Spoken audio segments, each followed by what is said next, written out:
Hello guys, welcome all of you. स्वागत है आप सबका जो अपनी इम्पोर्टेंट क्वेश्चन सीरीज चल रही थी उसमें, और हम लेकर चल रहे हैं आज पार्ट नंबर 3, जिसमें हम सीखेंगे लेसन नंबर 3 के जो इम्पोर्टेंट क्वेश्चंस हैं जो आज तक एग्जाम्स में आए हुए हैं और इस साल के लिए बेहद खास हैं। चलो फर्स्ट क्वेश्चन।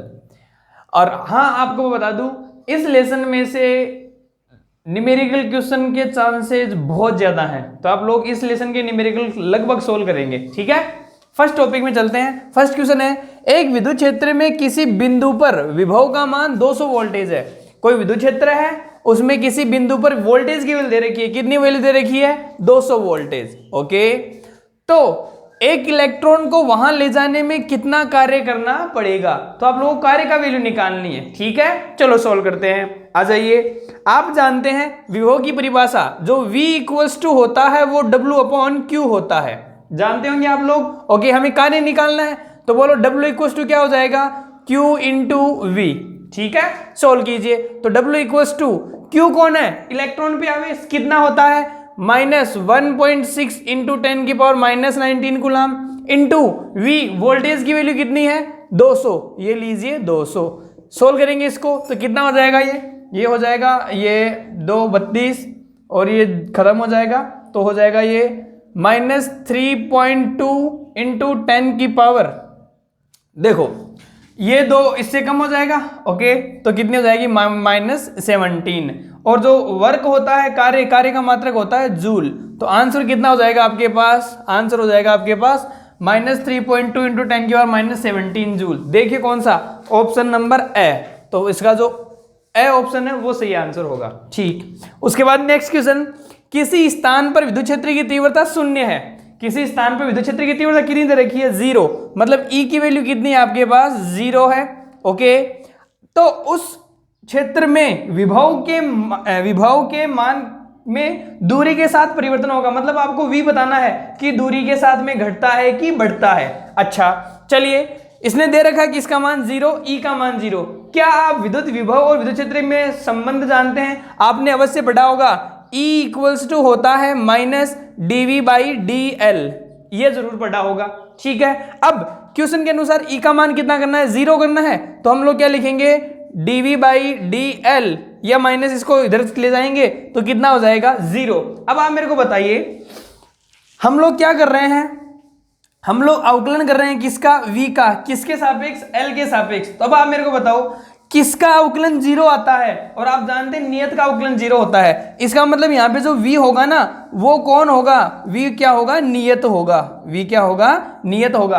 अगर V नियत है तो दूरी के साथ नियत रहेगा, चेंज नहीं होगा। इसका मतलब क्या होगा? ना तो ये घटेगा ना ये बढ़ेगा। कैसा रहेगा? नियत। तो नियत मतलब कैसा? स्थिरांक। तो बताओ कौन सा? Option number the. तो ये जो फर्स्ट क्वेश्चन है, आप एक बार इनको देखिए, फिर चलते हैं आगे।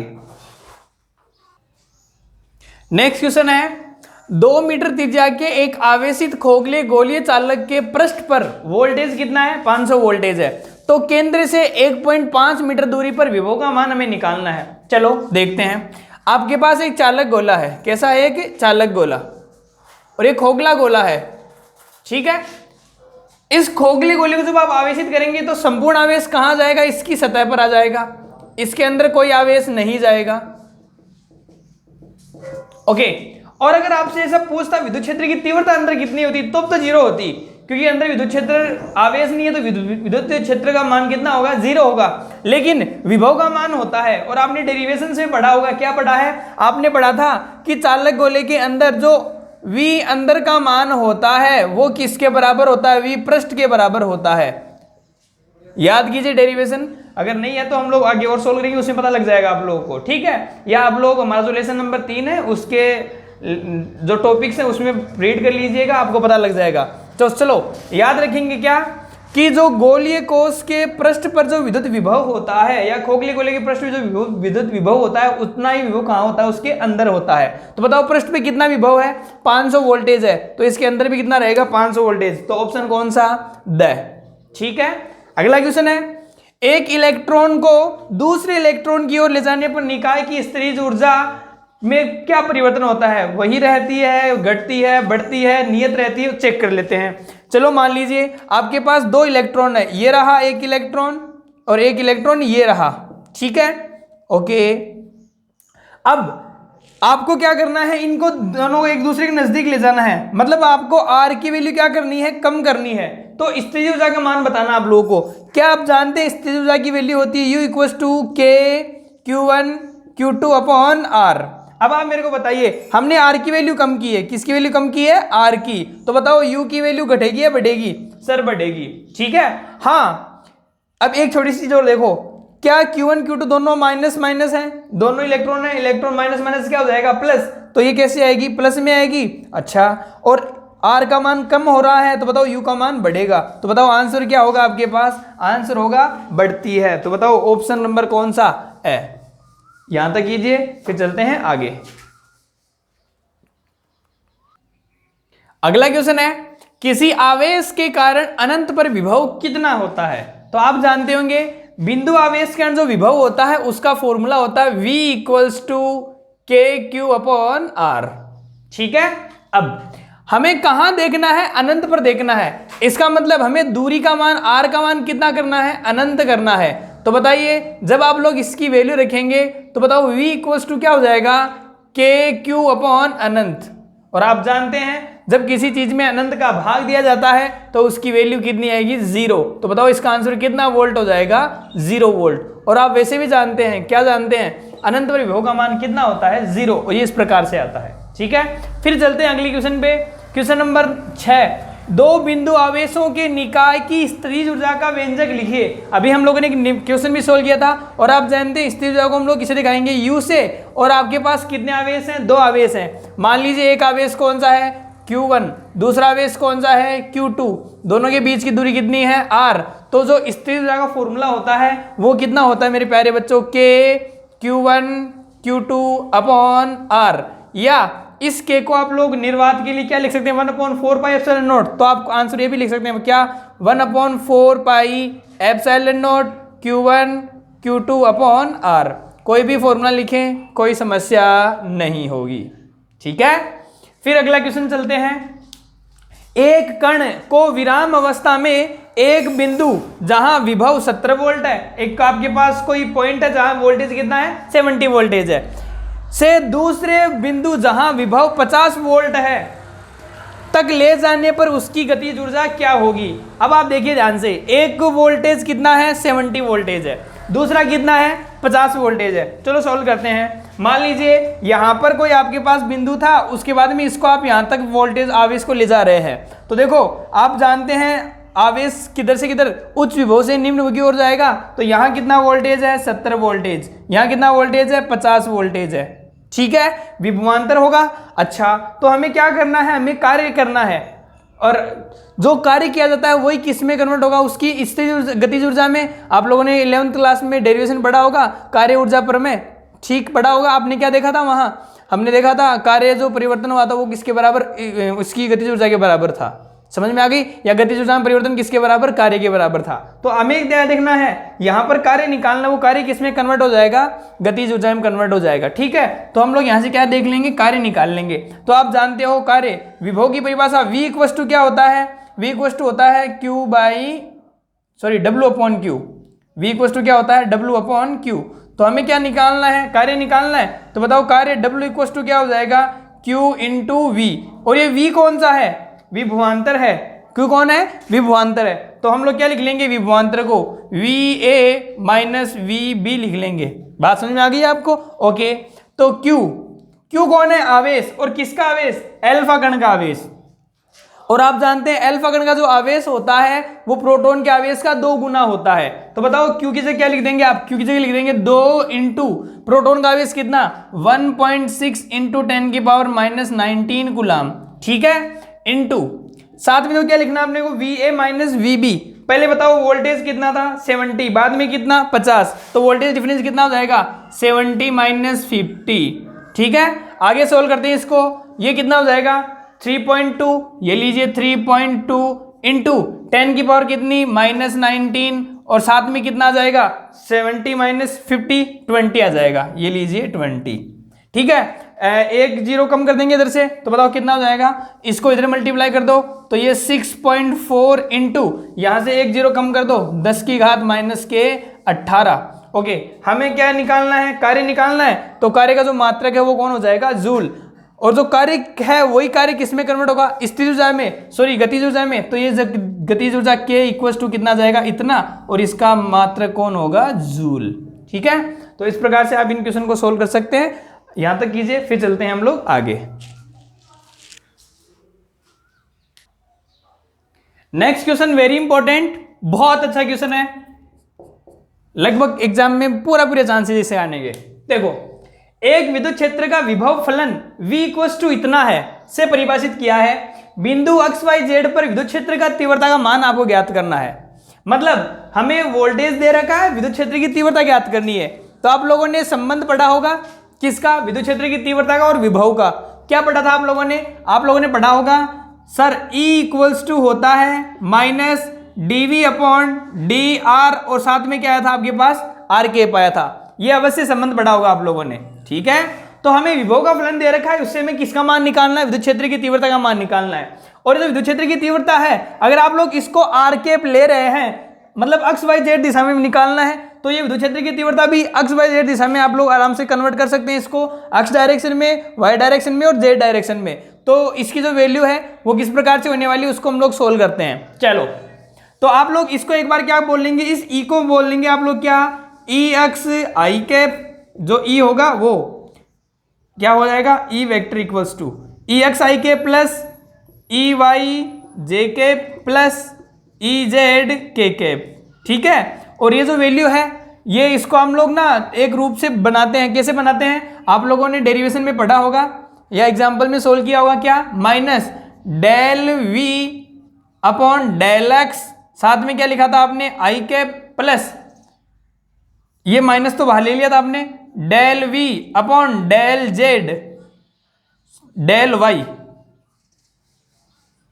जे कैप और plus del V upon del Z के कैप। ये आपने अवश्य पढ़ा होगा। ठीक है, तो हम लोग क्या कर लेंगे, पहले हम लोग ई एक्स की वैल्यू निकालेंगे, ई वाई की वैल्यू निकालेंगे और ई जेड की वैल्यू निकालेंगे, फिर उसका परिमाण निकालेंगे, तो हमारा क्वेश्चन आसानी से सोल्व हो जाएगा। ठीक है, तो सबसे पहले हम लोग किसकी वैल्यू निकालते हैं, del V upon del X की, फिर del V upon del Y की, और फिर निकालेंगे del V upon del Z की वैल्यू। ठीक है, चलो सोल्व करते हैं। तो बताओ क्या हो जाए, सबसे पहले del V upon del X, ये del V upon del X का मतलब होता है D V upon D X. ठीक है, मतलब दिए गए वोल्टेज किसके सापेक्ष अवकलन करना है, अक्ष के सापेक्ष, तो वोल्टेज वो दे रखा है, तो बताओ कितना हो जाएगा, नीचे तो कौन हो जाएगा, डी एक्स, और डी बोलो वी की वैल्यू ये रखी कितनी, माइनस का 5x प्लस का 3y और कितना प्लस का 15z। ओके, अच्छा, अगर आप लोग इनको ओपन कर लेते हो, तो इनको अगर ओपन करेंगे तो सबके साथ में माइनस का चिन्ह लग जाएगा, तो आप लोग साथ में माइनस का चिन्ह करते चलें, ताकि हम लोग बाद में सीधा जोड़ लेंगे इनको। ठीक है, तो माइनस में, ओके, बताइए क्या हो जाएगा, साथ में माइनस का चिन्ह है, बताओ किसके सापेक्ष अवकलन, अक्ष के सापेक्ष। और आप जानते हैं, आप क्या जानते हैं, जब आप लोग अक्ष के सापेक्ष अवकलन करते हैं तो क्या, अक्ष के सापेक्ष अवकलन करते समय जो चीजें हैं उनको नियत मान लेंगे, नियत का अवकलन कितना होता है, 0, मतलब y का भी 0 और z का भी 0, केवल किसका अवकलन होगा, -5x का। और आप जानते हैं -5 कैसा है, कांस्टेंट है, तो -5 आ जाएगा बाहर, तो -5 आ जाएगा बाहर, और x का अवकलन कितना होता है 1, तो इंटू 1, तो बताओ मान कितना जाएगा इसका 5, मतलब del V upon del X की वैल्यू कितनी आ गई आपके पास, 5 आ गई। ठीक है, अच्छा, ये माइनस के साथ में सोल्व हो गया ये। ठीक, उसके बाद में बताओ del V upon del Y की वैल्यू निकालते हैं हम लोग, तो बताओ क्या हो जाएगा, D V upon D Y, बताओ वहीं से फिर से ये माइनस चिन्ह साथ में जाएगा, तो क्या लेंगे हम लोग, माइनस और डी वाई, बोलो वैल्यू कितनी है v की वैल्यू है पड़ी कितनी, ये है माइनस का 5x प्लस का 3y और प्लस का √15z। अब आप देखो, अब हम लोग किसके सापेक्ष अवकलन कर रहे हैं, y के सापेक्ष, तो y के सापेक्ष इसका अवकलन हो जाएगा 0, इसका भी हो जाएगा 0, किसका आएगा, 3y का सॉल्यूशन आएगा। और आप जानते हैं माइनस तो बाहर है, ये लीजिए माइनस बाहर ऐसा का ऐसा, ठीक है, और y का 3y का जब अवकलन करेंगे तो 3 क्या होगा, कांस्टेंट आ जाएगा बाहर, और y का अवकलन कितना हो जाएगा 1, तो बताओ कितना आंसर हो जाएगा इसका, -3। ठीक है, चलते हैं आगे, बताओ कौन, del V upon del Z की वैल्यू निकालते हैं, मतलब D V by D Z की वैल्यू निकाल लेते हैं हम लोग। बताओ कितनी, माइनस का D Y D Z. Okay, V की वैल्यू रख दो यहाँ से उठा के, बताओ कितना, -5x plus 3y plus √15z। Okay, वही किसके सापेक्ष है, कुलन जेड के सापेक्ष, तो इसका भी 0 हो जाएगा, इसका भी 0 हो जाएगा। √15z का होगा, √15 क्या होगा, कांस्टेंट, तो √15 आ जाएगा बाहर, और z का अवकलन कितना, 1। तो बताओ इसका आंसर कितना, √15। ठीक है, ओके। अब ये सारे किस किस की वैल्यू आई है, dv बाई डी एक्स की आ गई, dv अपॉन डी जेड की वैल्यू आ गई, मतलब ये किसकी वैल्यू आई, एक प्रकार से ex की आ गई, ये एक प्रकार से किसकी वैल्यू आई है, ex की आई है, ये किसकी आई है, ey की आई है, और ये किसकी आई है, ez की आई है। बात समझ में आ गई। अब हमें कुछ नहीं करना, विद्युत क्षेत्र की तीव्रता निकालनी है, तो इसको उठाइए जोड़ दीजिए। तो बताओ क्या हो जाएगा, E इक्वस टू क्या हो जाएगा आपके पास, E इक्वस टू हो जाएगा, इनको जोड़ दीजिए, बताओ कितना, ये 5 साथ में आई कैप, तो कितना 5 आई कैप, फिर y देखो कितना आया है, -3, तो -3 जे कैप, और फिर रूट में कितना 15, तो बताओ कितना, √15 के कैप। ये किसकी वैल्यू आ गई, विद्युत क्षेत्र की तीव्रता की। ठीक है, अच्छा, अब हमें क्या निकालना है, अब हमें निकालना है इसका परिमाण। तो परिमाण निकालने के आप क्या करेंगे, परिमाण निकालने के आप रूट में इसका मोड कर देंगे, और क्या कर लेंगे, ex² plus ey² plus ez², formula ही तो होता है, चलो लिख लो, ex² plus ey² plus ez²। चलो सोल्व करते हैं, ex² 5 का स्क्वायर प्लस ey² -3 का स्क्वायर प्लस ez² √15 का स्क्वायर। सोल्व कीजिए, बताओ कितना हो जाएगा, ये 25 प्लस 9 प्लस 15, 15 और 25 कितना, 40, 40 और 7 49, ये लीजिए रूट में 49। तो बताओ जो ई का परिमाण होगा वो कितना हो जाएगा, √49 की वैल्यू कितनी होती है, 7। अच्छा जी, अब आपको विद्युत क्षेत्र की तीव्रता का मात्रक भी लिखना है, बताओ क्या हो जाएगा, V अपॉन आर, V मतलब वोल्ट, और नीचे कौन है, R मीटर, तो इसका मात्रक क्या हो जाएगा, वोल्ट पर मीटर। ठीक है, तो ये कौन हो जाएगा आपके पास, विद्युत क्षेत्र की तीव्रता का मान इस बिंदु पे। अच्छा क्वेश्चन है, आप इसको कम से कम 2 बार सोल्व करेंगे। ठीक है, यहां तक कीजिए, इसका स्क्रीनशॉट लीजिए, फिर चलते हैं हम लोग आगे। अगले क्वेश्चन की तरफ चलते हैं, विद्युत विभव को परिभाषित कीजिए। ठीक है, अच्छा क्वेश्चन है, तो देखो आप विद्युत विभव को परिभाषित कैसे करते थे, आपको पता होगा, आपके पास एक विद्युत क्षेत्र था, ठीक है, और आपके पास एक इकाई आवेश था, Q इक्वल टू कितना था, 1 कूलम आवेश था। इसको आप अनंत से कहां लेके आए थे, विद्युत क्षेत्र के अंदर लेके आए थे, विद्युत क्षेत्र के विरुद्ध। तो इसको जो करने में कार्य किया था, इसको यहां तक लाने में, वो कार्य कौन था, विभव था। ठीक है, तो आप लोग क्या देखेंगे, आप लोग क्या देखेंगे, क्या हुआ, चलो तो हम लोग इसको सोल्व करते हैं। तो देखो क्या लिखेंगे, इकाई धनावेश को, बोलो किसको, इकाई, इसका सॉल्यूशन है ये। ठीक है, इकाई धनावेश को, इकाई धन आवेश को अनंत से विद्युत क्षेत्र के अंदर, अनंत से विद्युत क्षेत्र के अंदर किसी बिंदु तक विद्युत क्षेत्र के विरुद्ध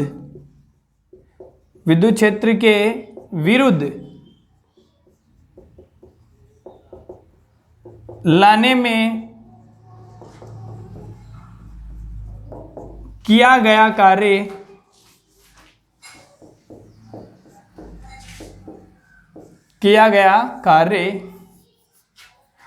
विद्युत विभव कहलाता है, विद्युत विभव कहलाता है। बहुत आसान डेफिनेशन है, बताओ क्या, इकाई धनावेश को अनंत से विद्युत क्षेत्र के अंदर किसी बिंदु तक विद्युत क्षेत्र के विरुद्ध लाने में जो कार्य किया जाता है वही क्या कहलाता है, विद्युत विभव कहलाता है। तो डेफिनेशन से इसकी फॉर्मूला बन जाएगा, V इक्वल्स टू W/Q, इकाई धनावेश को विद्युत क्षेत्र के अंदर लाने में किया गया कार्य क्या कहलाता है, विद्युत विभव। ओके, इसका मात्रक क्या हो जाएगा, मात्रक देख लेते हैं हम लोग, W अपॉन क्यू, W कौन है? कार्य, कार्य का मात्रक कौन? जूल, तो मात्रक कौन हो जाएगा? जूल पर। आवेश का मात्रक कौन होता है? कूलाम, तो ये लीजिए जूल पर कूलाम। ठीक है, इसको हम लोग क्या बोलते हैं? वोल्ट बोलते हैं। ओके, ऊपर भी कार्य अदिश राशि, नीचे आवेश अदिश राशि, तो बताओ मात्रक ये जो विभव होगा वो कैसी राशि होती है आपके पास? अदिश राशि होती है। ठीक है, तो याद रखेंगे विद्युत विभव कैसी राशि है? अदिश राशि होती है। इसकी विमा आप आसानी से निकाल सकते हैं। चलो विमा में निकाल लेते हैं, आप भी क्या याद रखोगे? चलो विमा निकालते हैं इसकी, हो सकता है किसी क्वेश्चन में पूछ ली जाए। ऊपर किसकी विमा? कार्य की, नीचे किसकी? आवेश की। कार्य की विमा आप जानते होंगे क्या? M1 L2 T-2 होती है।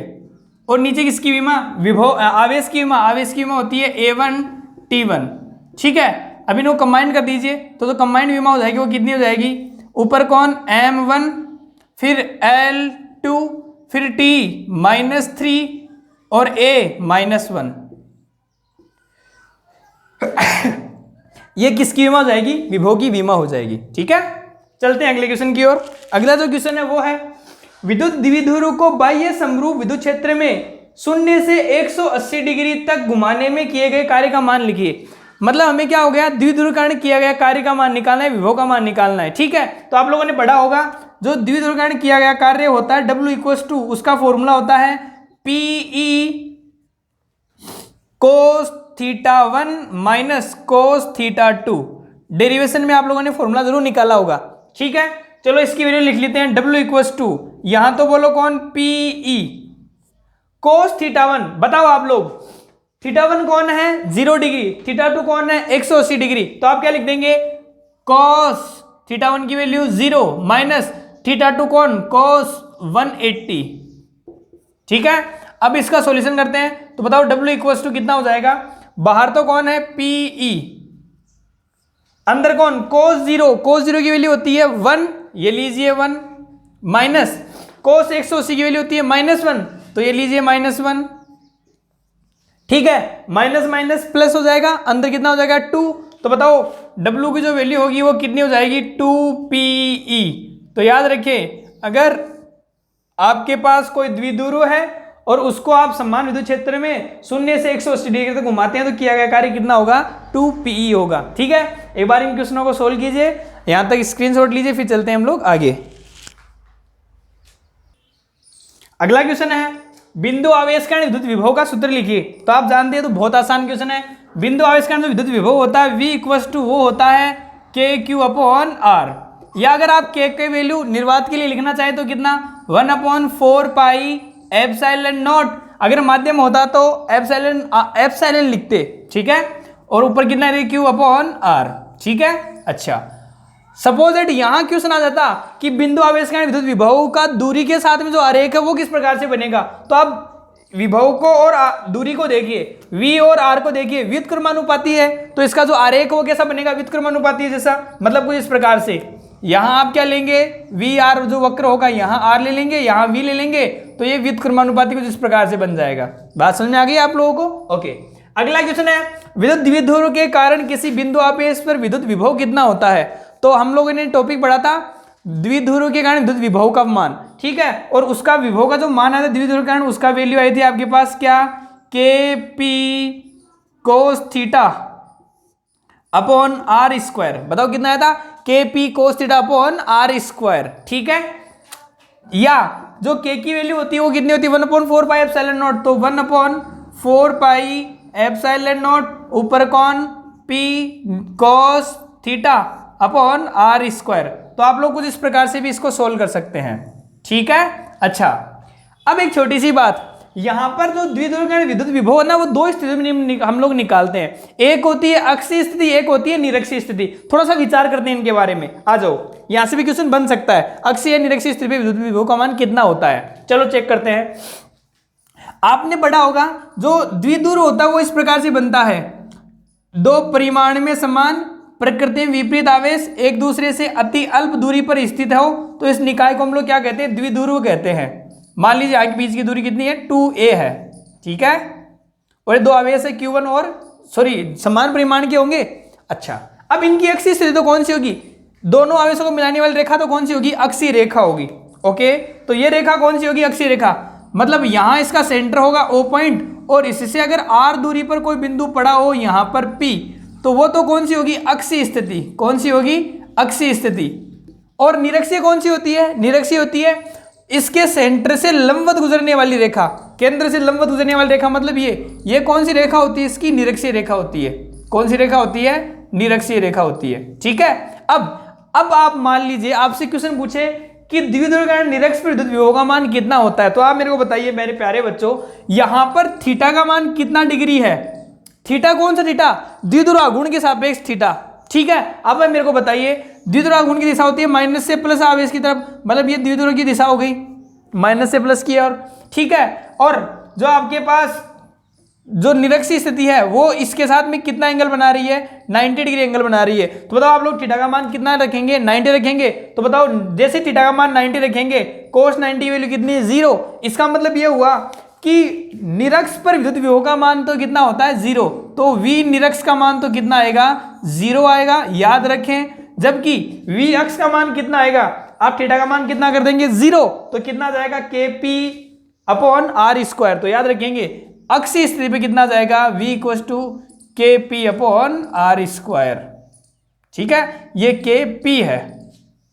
ओके मेरे प्यारे बच्चों, अवश्य इसको याद रखेंगे आप लोग। यहां से ये क्वेश्चन बहुत ही अच्छा है, अक्ष और निरक्ष पे कौन सी स्थिति पे कैसा प्राप्त होने वाला है। ठीक है। ओके अगला क्वेश्चन, समविभव पृष्ठ पर किसी आवेश को एक बिंदु से दूसरे बिंदु तक ले जाने में किया गया कार्य कितना होगा वो निकालना है। तो आप कार्य का मान जानते हैं, कार्य इक्वल टू या विभव का मान जानते हैं V equal to the W upon Q।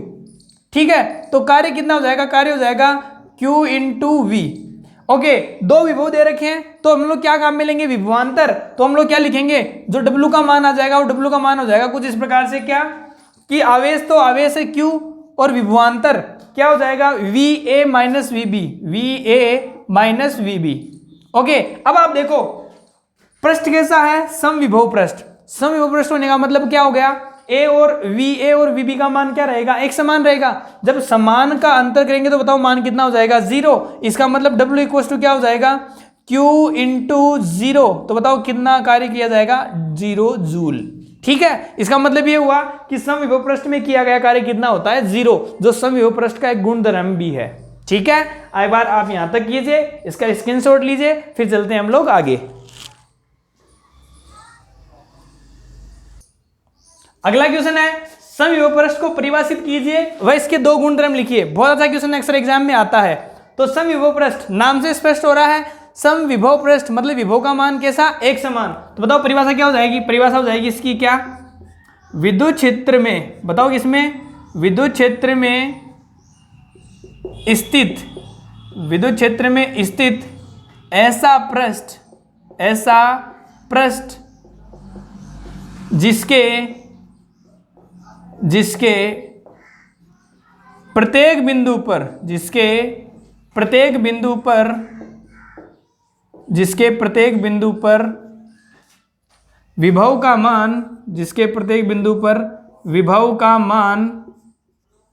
विभव का मान एक समान रहता है, एक समान रहता है, समविभव पृष्ठ कहलाता है। बताओ क्या कहलाता है? समविभव पृष्ठ कहलाता है। समविभव पृष्ठ कहलाता है। ये हो गया इसकी डेफिनेशन। फिर लिखेंगे इसके दो गुणधर्म, तो आप लिख देंगे साथ में क्या? गुणधर्म। ठीक है, गुणधर्म नंबर 1। पहली बात देखो, हमने देखा समविभव पृष्ठ में विभव का मान क्या रहेगा? एक समान। तो विभवांतर कितना हो जाएगा? 0। जहां विभवांतर 0 वहां किया गया कार्य भी कितना? 0। तो सम नंबर 1, समविभव पृष्ठ में आवेश को एक बिंदु से दूसरे बिंदु तक ले जाने में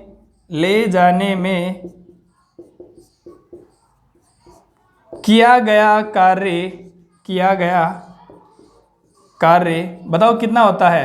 शून्य होता है। कितना होता है? शून्य होता है। ठीक है। नंबर दूसरा गुणधर्म क्या है? हम लोगों ने कार्य देख लिया कितना होता है? 0। और नंबर जो दूसरा गुणधर्म है वो क्या? अभी हम लोगों ने देखा था, जो विद्युत क्षेत्र होता है समविभव पृष्ठ उसके कैसा होता है? लंबवत होता है। और समविभव पृष्ठ है मतलब विभव का मान क्या रहेगा? एक समान रहेगा। तो ऐसे बहुत सारे गुणधर्म हैं जिनमें से आप कोई भी 2 गुणधर्म लिख सकते हैं। तो एक तो आपने लिख दिया समविभव पृष्ठ में किया गया कार्य कितना होता है? 0 होता है। बात समझ में आ गई? और नंबर दूसरा क्या लिख सकते हैं आप लोग? दूसरा लिख सकते हैं जो समविभव पृष्ठ होता है वो विद्युत क्षेत्र कैसा होता है? लंबवत होता है। ये भी आप लोग लिख सकते हैं। या एक वो अब सबसे अच्छा लिख सकते हैं क्या? समविभव पृष्ठ कभी भी, समविभव पृष्ठ, एक और लिख सकते हैं एक्स्ट्रा वाला, समविभव पृष्ठ कभी भी एक दूसरे को प्रतिच्छेद नहीं करते हैं, प्रतिच्छेद नहीं करते हैं क्योंकि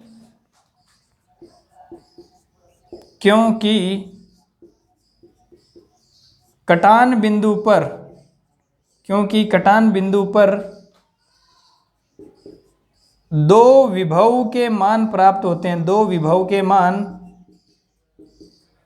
प्राप्त होते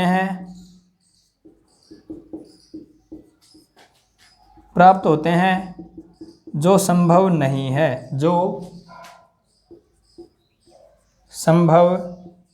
है। ओके, तो ये होगी इसकी खास बात। क्या? सबसे पहले परिभाषा लिखेंगे, उसके बाद 2 गुणधर्म। पहला गुणधर्म क्या? समविभव पृष्ठ में कोई आवेश एक बिंदु से दूसरे बिंदु तक ले जाएंगे तो कार्य कितना होगा? 0 होगा। और 2 समविभव पृष्ठ कभी भी एक दूसरे को काटेंगे नहीं, क्योंकि नाम ही क्या है? समविभव पृष्ठ है। और हमारे पास विभव के कितने मान आ गए? 2, जो पॉसिबल नहीं है। ठीक है, ये भी बहुत अच्छा क्वेश्चन अक्सर एग्जाम में पूछा जाता है। एक बार यहां तक कीजिए, फिर चलते हैं हम लोग आगे।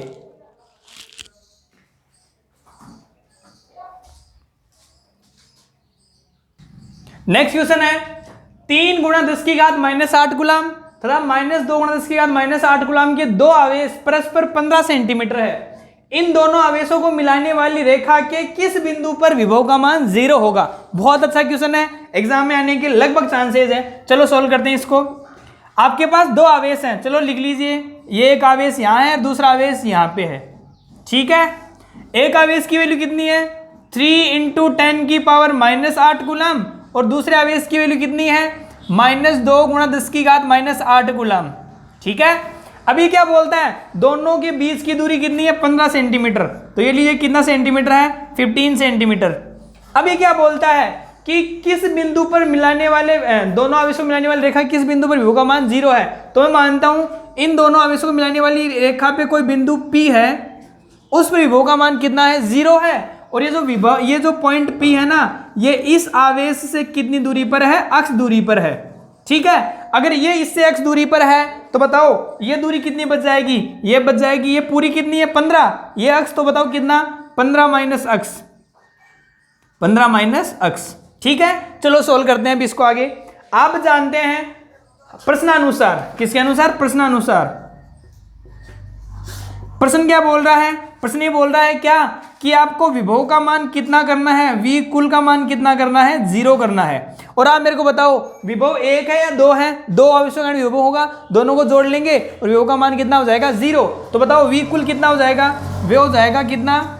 इसको आप मान लीजिए Q1, इसको मान लीजिए आप Q2। ठीक है, तो बताओ विभव का मान कितना लिखेंगे आप लोग? आप लोग लिखेंगे विभव का मान क्या? KQ1/R प्लस KQ2/R1 लिख लो और इसको R2 लिख लो, इक्वल्स टू कितना हो जाएगा? 0। अब आप देखिए ध्यान से, K को क्या रख लो? Q1 की वैल्यू ये पड़ी कितनी? 3 × 10⁻⁸ अपॉन R1 की वैल्यू बताओ बिंदु P से इसकी दूरी कितनी है? अक्ष। तो ये लीजिए अक्ष सेंटीमीटर, सेंटी मतलब 10⁻⁻2। फिर प्लस बताओ K ऐसा कैसा रख लो? Q2 की वैल्यू रही कितनी? -2 × 10⁻⁸ अपॉन R2 बताओ बिंदु P से इसकी दूरी कितनी है? 15 माइनस अक्ष। तो कितनी 15 माइनस अक्स सेंटी, सेंटी मतलब 10 की घात माइनस का 2 इक्वल्स टू कितना 0। अब हमें अक्स का मान निकालना है। क्या मैं इसका पक्षांतर उस तरफ कर सकता हूं? ये किसका है माइनस का, उधर जाएगा किसका हो जाएगा प्लस का। तो बताओ कितना हो जाएगा इस तरफ बचेगा k इंटू 3 इंटू 10 की पावर माइनस 8 डिवाइडेड बाई अक्स इंटू 10 की पावर माइनस 2 इक्वल्स टू, ये उधर जाएगा तो ये देखो इसके साथ में माइनस है, माइनस माइनस क्या हो जाएगा प्लस, पक्षांतर होने के बाद में बताओ ऊपर कितना k इंटू 2 इंटू 10 की पावर माइनस का 8 डिवाइडेड बाई बताओ कितना 15 माइनस अक्स सेंटी मतलब 10 की घात माइनस के 2।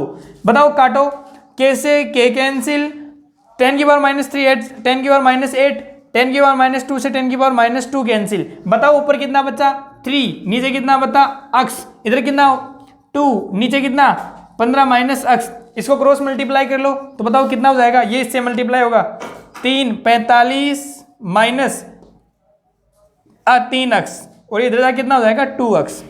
हमें तो किसकी वैल्यू निकालनी है अक्स की, तो बताओ क्या हो जाएगा, इधर आके सोल्व कीजिए इसको। 45 इस 3 को उधर ले जाओ कितना हो जाएगा, ये 45 इधर जाके कितना हो जाएगा 3 और 2 5 अक्स। तो बताओ अक्स इक्वल टू कितना हो जाएगा 45 बाई 5 कितना 9 सेंटीमीटर।